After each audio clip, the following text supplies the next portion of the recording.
नमस्कार मित्रों, मैं राजीव मिश्रा स्वैच्छिक दुनिया स्टूडियो में आपका बहुत बहुत स्वागत करता हूं। और जैसा कि हमने पहले भी कहा है कि हम अपने कार्यक्रम सिटी सिग्नेचर के तहत आपको उन व्यक्तित्वों से परिचय कराते हैं, रूबरू कराते हैं, जिन्होंने अपने कर्मठता के दम पे कानपुर का नाम इस देश में, इस दुनिया में रोशन किया है।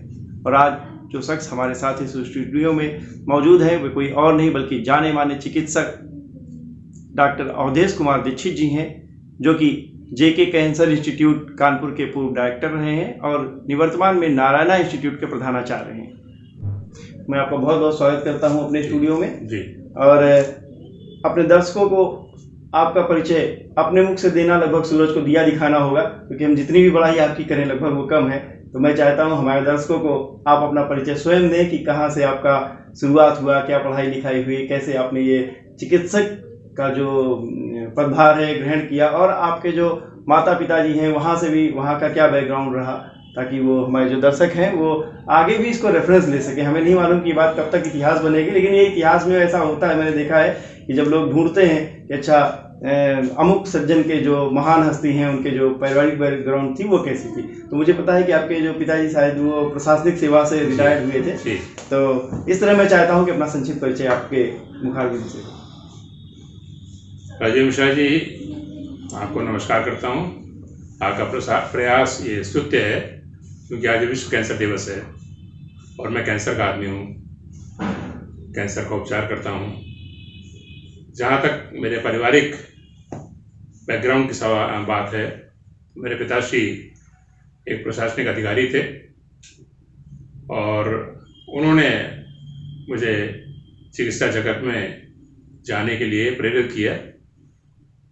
और मैं यहाँ कानपुर के मेडिकल कॉलेज में, जीएसपी मेडिकल कॉलेज में, यहाँ से मैंने एमबीबीएस किया। मेरे पिताश्री एक बार मुझसे मिलने मेडिकल कॉलेज आए, मैं हॉस्टल में रहता था, हॉस्टल आए और बोले मेरे एक मित्र हैं जो कैंसर संस्थान में भर्ती हैं, मेडिकल कॉलेज के संस्थान में, उन्हें देखने चलना है। मैंने कहा चलिए। गया तो उनको मुख कैंसर था, पान मसाला गुटखा खाने की वजह से। बोले इनका मर्ज काफ़ी बढ़िया लगता है, तुम्हारे जो निर्देशक हैं इस समय संस्थान में, चलो उनसे मिलते हैं। उनके पास हम दोनों गए। उन्होंने मुझसे पूछा तुम किस ईयर में हो? मैंने बताया सेकेंड ईयर है मेरा। तो उन्होंने क्या बनोगे, किस चीज़ के डॉक्टर बनोगे? मैंने कहा अभी तो सोचा नहीं है। बोले कैंसर के डॉक्टर बनो, कैंसर के विशेषज्ञ बनो। मैंने कहा आप कह रहे हैं तो इस पर विचार करूँगा। पिताजी बात करते रहे, उनसे मर्ज के बारे में पूछते रहे, अपने दोस्त के मर्ज के बारे में। जब बाहर निकला तो पिताजी बोले देखो इतना बड़ा डॉक्टर तुमसे कह रहा है कि कैंसर के डॉक्टर बनो, सोचो इस बारे में। मैंने ठीक है, आप आदेश है तो इस पर विचार करता हूँ और प्रयास करता हूँ। प्रयास किया। यहीं पर एमबीबीएस करने के बाद कैंसर में एमडी करने का मौका मिला और मैं कैंसर की पढ़ाई कर रहा था। पिताश्री धीरे धीरे, उनको बड़ा अच्छा लगा कि बेटे ने मेरी बात मानी। कहने लगे देखो पान मसाला गुटखा खाने से बहुत लोगों को कैंसर होता है कानपुर में, तुम कुछ ऐसा करो, इस कैंसर के बारे में खास तौर से थोड़ा अध्ययन करो और इस दिशा में कुछ काम करो। मैंने कहा ठीक है, आपका आदेश, ये भी स्वीकार है। और मैं इस दिशा में सक्रिय हुआ। और जब विश्व कैंसर दिवस के पहले एक मनाया जाता था तंबाकू निषेध दिवस, अभी मनाया जाता है। तो जब पहला वाला तंबाकू निषेध दिवस आया तो मैंने बड़े जोर शोर से उसको मनाया अपने कैंसर संस्थान में, जहाँ की मैं एमडी की पढ़ाई कर रहा था। और लोगों ने उसको पसंद किया, रोटरी क्लब कानपुर ने उसमें सहयोग किया और वो काफ़ी सफल रहा। तो उससे मुझे बड़ा उत्साह मिला। और मेरे पिताजी ने कहा तुम यहाँ पर पढ़ रहे हो तो कोशिश करो यहीं पर तुम पढ़ाने भी लगो। मैं प्रयास किया, पिताजी का आशीर्वाद कि वहीं पर मैं लेक्चर बन गया और लेक्चर से फिर एसोसिएट प्रोफेसर हुआ और फिर वहीं प्रोफेसर हुआ। पिताजी जब प्रोफेसर हो गया तो पिताजी बोले कि अब तुमको यहीं का डायरेक्टर ही बनना चाहिए। तो मैंने कहा बहुत अच्छी बात है। अच्छी बात है। और जब मैं डायरेक्टर बना तो पिताजी नहीं थे, जी लेकिन मुझे अच्छा लगा कि उनका सपना मैंने पूरा किया। जी, निश्चित रूप से बहुत बधाई की पात्र हैं सर। पिताजी भी बहुत प्रणव में हैं और आपका एक बेटे के तौर पे उनके सपने को साकार करना तो और भी ज़्यादा अच्छा रहा। तो किस सन में सर आपकी नियुक्ति हुई? 1982 में 1982 मैं लेक्चर के पद पर आया यहाँ पर जी कैंसर संस्थान में, जी और 2014 में जी। निर्देशक के रूप में यहाँ से सेवानिवृत्त हुआ। फिर आपने नारायणा में एज अ प्राचार्य जो है वहाँ पे ज्वाइन किया, जी। अभी हाल में ही ज्वाइन किया सर? 2 साल मैंने इस बीच में रीजेंसी में अच्छा जी वहाँ कैंसर की सुविधाएं विकसित करने में योगदान दिया, जी उनको प्रारंभ कराया जी और उसके बाद नारायणा ग्रुप ऑफ इंस्टीट्यूशन ने मुझे अप्रोच किया, जी वो मेडिकल कॉलेज प्रारंभ करना चाहते थे जी क्योंकि मेरा अनुभव था चिकित्सा शिक्षा में, जी तो मैंने उनका अनुरोध स्वीकार किया और मैं 2021 जनवरी में जी नारायणा मेडिकल कॉलेज में प्राचार्य के पद पर आया। जी। बहुत ही अच्छी बात है डॉक्टर साहब, और आप जैसे जो व्यक्तित्व हैं इस समाज में लगभग प्रायः कम मिलते हैं जो इतनी सहयोगी मुद्रा में, सहयोगी भावना से किसी महामारी से लड़ते हैं। तो मैं कैंसर को एक महामारी ही कहूँगा। वो कैंसर एक बहुत गंभीर लाइलाज बीमारी, अब ये तो आप ज़्यादा अच्छे से बता सकते हैं कि इलाज है या नहीं है, लेकिन मैं ये जानता हूँ कि बहुत सारे लोग इससे त्रस्त हैं। और कैंसर एक ऐसा नाम है जिससे लोग कैंसर का प्राथमिक स्टेज हो या कैंसर का नाम सुनते ही डर जाते हैं। जी।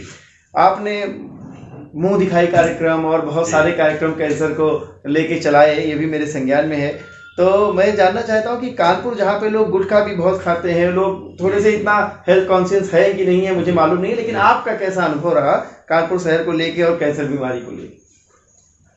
मेरा अनुभव बड़ा विशद है और बड़ा विस्तार इसको दे सकता हूँ मैं जी, लेकिन संक्षेप में अपनी बात कहूँगा जी वस्तुतः प्रारंभ से ही ये मेरे रुचि का विषय था, जो पान मसाले गुटखे से मुंह का कैंसर होता है जी तो मैंने इसके कारणों का अध्ययन किया पहले जी और ये जानने की कोशिश की कि इसके पीछे कारण क्या है। तो पान मसाले में जो नकली कत्थे के रूप में गेंदे मिलाया जाता है जी वो सबसे प्रमुख कारण था जी।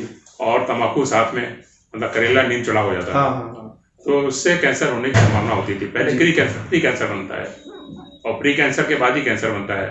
प्री कैंसर बनते बनते करीब लग जाते हैं 5 से 6 साल जी, और उसका 10 साल में करीब कैंसर बन जाता है जी तो इसका मैंने विस्तृत अध्ययन किया और अपने शोध पत्र यहाँ वहाँ पढ़े जी। इससे मुझे सम्मान मिला, ख्याति मिली और मैं अपनी दिशा में आगे बढ़ पाया जी। फिर मुझे एक मौका मिला इंग्लैंड जाने का एक फेलोशिप में और उस फेलोशिप में जब मैं गया तो मैंने वहाँ दुनिया देखी और समझा कैंसर के बारे में जी। और मैंने देखा बहुत से कैंसर के रोगी ठीक भी होते हैं जी। यहाँ भी ठीक होते थे लेकिन वहाँ प्रतिशत ज़्यादा था। यहाँ हमारे यहाँ खाली 20 से 30% ठीक होते थे, वहाँ 40 से 50% ठीक होते थे। मैं सोचने लगा कि ऐसा क्यों है, वहाँ ये ठीक होने वाले की संख्या ज़्यादा क्यों है। तो विस्तार से अध्ययन किया। मेरे प्रोफेसर जो थे प्रोफेसर जॉसलिन, वो मुझे बहुत पसंद करते थे और उन्होंने मुझे बहुत अच्छे से इस विधा में पारंगत किया। मैं वापस आया, जो कुछ मैंने सीखा था उसको यहाँ लागू करने का प्रयास किया और मेरे देखते ही देखते यहाँ भी कैंसर जो ठीक होने वाली संभावनाएं थी वो बढ़ गई और लगभग अब मुंह के कैंसर के इस समय 60% रोगी ठीक हो जाते हैं। अच्छा। अगर वो प्रारंभिक अवस्था में आ जाए। जी। ये मेरा अपना विशद योगदान है इस दिशा में जो मैंने किया और कैंसर में भी मैंने काम किया और सभी कैंसरों में उपचार में उत्तरोत्तर प्रगति हुई है। तमाम नए शोध हुए हैं और उनका फायदा जनमानस को मिल रहा है और इस समय हम कह सकते हैं कि आज से 30 साल पहले जो खाली 20% कैंसर ठीक होते थे, अब 60% कैंसर ठीक होते हैं जी। और बड़ी अवस्था में अगर रोगी आता है तो उसका जीवन भी बढ़ जाता है जी। तो ये बहुत बड़ी उपलब्धि है जो इस दिशा में हुई है। अच्छा डॉक्टर साहब, कैंसर के तो बहुत सारे विभिन्न प्रकार होते होंगे जी। आपका जो स्पेशलाइजेशन है वो शायद मुख्य कैंसर का है, मेरी रुचि का विषय है। रुचि का विषय है जी जी। और 280 तरह कैंसर होते हैं। 280 तरह कैंसर होते और इतने कैंसर, हर कैंसर का आचार व्यवहार अलग अलग होता है जी। दवाएं भी करीब 300 तरह की दवाएं आती हैं जी। कैंसर का उपचार मुख्यतः सर्जरी से होता है या रेडियोथेरेपी से होता है या कीमोथेरेपी से होता है और कहीं कहीं तीनों विधाओं का इस्तेमाल होता है। जी। तो अब नई एक थेरेपी आ गई इम्यूनोथेरेपी, वो करेक्टिव थेरेपी है पहले कैंसर को डिस्ट्रॉय करा जाता था, शरीर से मैक्सिमम निकाल दिया, रेडियोथेरेपी से उसको एक तरह से खत्म कर दिया, कीमोथेरेपी से खत्म किया। अब इम्यूनोथेरेपी जो आ गई है वहां पर कैंसर को बनने ही से रोक देते हैं। और कैंसर बन गया है तो उसको आगे बढ़ने से रोक देते हैं। तो ये 4 थेरेपी हैं जो बहुत अच्छा काम कर रही हैं। और विश्व कैंसर दिवस पर यही हर बार हम लोग सोचते हैं कि नया क्या होना चाहिए। इस बार भी एक नई थीम है, उसके बारे में भी आपसे चर्चा करूंगा मैं। जी डॉक्टर साहब, एक बात और मेरे दिमाग में आ रही है। हम लोग कानपुर के वासी हैं और आपने शुरुआत में कहा कि मसाले से, गैम्बियर से, इनसे कैंसर रोग की जो बढ़ने की संभावना है ज़्यादा बढ़ जाती है। तो हम कानपुर में जहाँ गुटखा प्रायः मतलब बहुतायत रूप में सेवन किया जाता है, क्या ये सही है कि कानपुर के अलावा या उन शहरों में जहाँ पे गुटखा नहीं खाया जाता है या जहाँ पे कम गुटखा खाया जाता है वहाँ के लोग कम ग्रसित होते हैं जो है कैंसर से, या कानपुर के लोग ज्यादा कैंसर से ग्रसित होते हैं? कानपुर देश की गुटखा राजधानी है जी, और यहाँ पर सारे कैंसर का 30% मुख्य कैंसर होता है। बाकी जगह ये 20 से 25% है, लेकिन कानपुर में ये 30% है। करीब 5% हम आगे हैं। और इसका कारण ये है कि हमारी 50 से 60% आबादी पान मसाला गुटखा चबाती है। और कानपुर में हर साल 2000 लोगों को मुंह का कैंसर होता है। और अगर आप मुख दिखाई करें जो पान मसाला गुटखा खाने वालों की, जो हम लोग एक परियोजना के तहत करते हैं, तो हम लोग पाते हैं करीब 20 से 30% पान मसाला गुटखा खाने वालों में कहीं ना कहीं प्री कैंसर बन रहा होता है। और वो प्री कैंसर आगे जाके कैंसर में बदल जाता है। डॉक्टर साहब, आप जो है अपने स्तर पे लोगों को क्या पाते हैं कि लोगों में किस प्रकार की जागरूकता हो, और आपका क्या संदेश है इस विषय?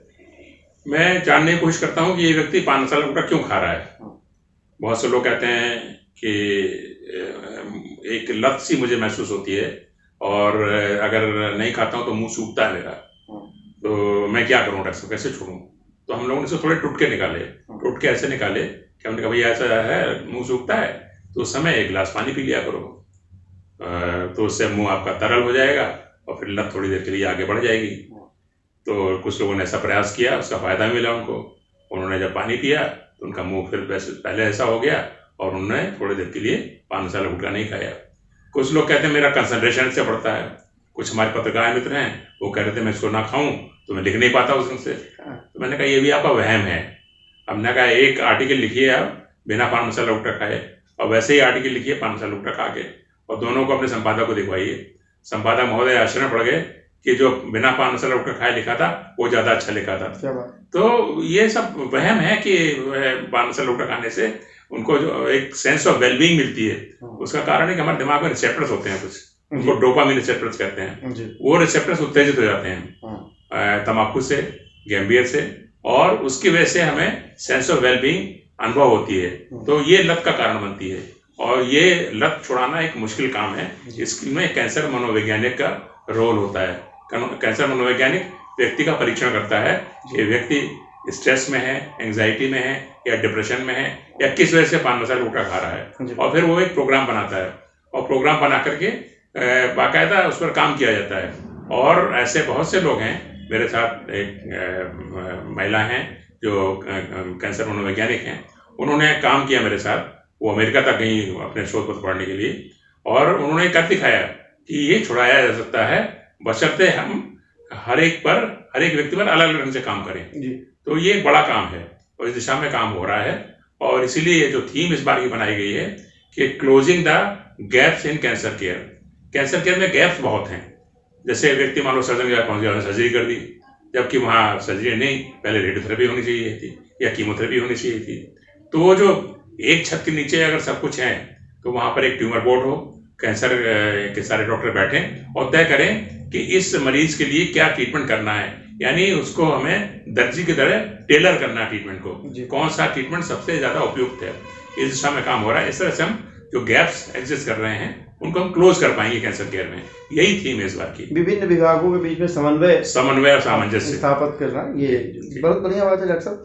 अब ये तो खैर और बहुत ही अच्छी जानकारी है आपके साथ, और अपने दर्शकों को बता दूं कि अगर आपको भी इस तरह की कोई भी समस्या निकल के आती है तो आप डॉक्टर साहब को हमारे माध्यम से भी संपर्क कर सकते हैं और डॉक्टर साहब को सीधे भी संपर्क कर सकते हैं। डॉक्टर साहब, एक बात, एक छोटा सा प्रश्न और दिमाग में आ रहा है। जैसे आपने तंबाकू शब्द का इस्तेमाल किया, तो गुटखा खाने से या तंबाकू, कहीं ऐसा तो नहीं कि तंबाकू खाने वाले को कैंसर होता हो और जो सादा पान मसाला खाते हैं उनको नहीं है? ऐसे भी अपने मन को मनाने वाली बहुत सारी नकली कथा दोनों में होता है जी। सादे पान मसाले में भी गैम्बियर होता है, हाँ, वो कैंसर पैदा करता मतलब है। तंबाकू से ज्यादा खतरा गैम्बियर से है? गैम्बियर भी उतना ही खतरनाक है जितना तंबाकू खतरनाक है। ओके। और जब गुटखा होता है उसमें तंबाकू भी होती है और गैम्बियर भी होता है, तो करेला नीम चढ़ा हो जाता है, तो हमारे में ज्यादा खतरनाक हो जाता है। जी। तो हमारे मित्र जो ये समझ रहे हो मैं तंबाकू नहीं खाता, मैं खाली गुटखा वो खाली पान मसाला खाता हूँ, वो समझे कि वो भी जो है वो उतने ही हानिकारक पदार्थ को ले रहे हैं जितना कि जो है वो तंबाकू के साथ है, गुटखा खा रहे। खैर डॉक्टर साहब ये बताइए कि इतनी व्यस्तता के बाद, इतना व्यक्तिगत आपका इतनी व्यस्तता होती है, उसके बाद आप मंदिर में भी लक्ष्मीनारायण मंदिर स्थापित किया आपने, और जी, और इसके बाद भी आपकी काव्य प्रेम, काव्य रुचि है जी। इस सफर के बारे में क्या जो है बताना चाहते हैं हमारे दर्शकों को?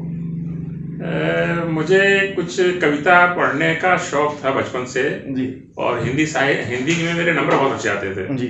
आपको ताज्जुब होगा कि हिंदी में मेरी डिस्टिंक्शन आई थी हाई स्कूल में, जो हिंदी में डिस्टिंक्शन लोगों की नहीं आती है जी। तो वो ये था कि बस साहित्य पढ़ते कुछ ऐसा अभिरुचि हो गई कि खुद भी लिखने लगा। पहले स्कूल की जो वार्षिक मैगजीन निकलती है जी, उसमें कविताएं छपी जी। फिर एक बार हमने एक रचना भेज दी धर्मयुग में जी, उसमें धर्मवीर भारती संपादक थे जी, उन्होंने वो छाप दी। तब से मुझे लगा अरे मैं तो लिख सकता हूँ, मैं तो छप सकता हूँ, और ये अभिरुचि धीरे धीरे बढ़ती गई और धीरे धीरे एक किताब के स्वरूप में भी संकलन आ गया जी, और तमाम कविताएं ऐसी हैं जो संकलित होनी बाकी हैं जी। बहुत ही अच्छी बात है डॉक्टर साहब, आपसे मिलकर बहुत प्रसन्नता हुई, और बहुत कुछ हमारे दर्शकों ने जो छोटी छोटी बातें थी, कई बार बड़ी बातें तो हम जानते हैं लेकिन छोटी बातें हम नहीं जानते हैं। कई बार हमको मालूम होता है कि हमको सलाह लेनी है लेकिन किससे लेनी है ये नहीं पता होता है। तो डॉक्टर साहब के रूप में आपने देखा कि आज एक महान व्यक्तित्व हमारे स्टूडियो में थे, इनसे ये जो हमारा 15-20 मिनट का समय गुजरा ये बहुत ही अल्प समय है, इसमें हमने कुछ नहीं जाना ये जान सकते हैं, लेकिन फिर भी अगर आपके संदेश हम तक पहुंचेंगे कि आपको डॉक्टर साहब से पुनः बात करनी है तो हम एक व्यक्तिगत और सेपरेट इंटरव्यू इसी विषय पर लेके आएंगे, चाहे वो डॉक्टर साहब के काव्य प्रेम के बारे में हो और चाहे आपको चिकित्सकीय कुछ अनुभव या परामर्श लेना हो, हम आपको डॉक्टर साहब को फिर से आपके समक्ष एक बार जो है वो प्रस्तुत करेंगे। तब तक अगले एपिसोड तक मैं आपका बहुत बहुत धन्यवाद देते हुए बहुत बहुत आदर सहित आपसे विदा चाहता हूँ। नमस्कार।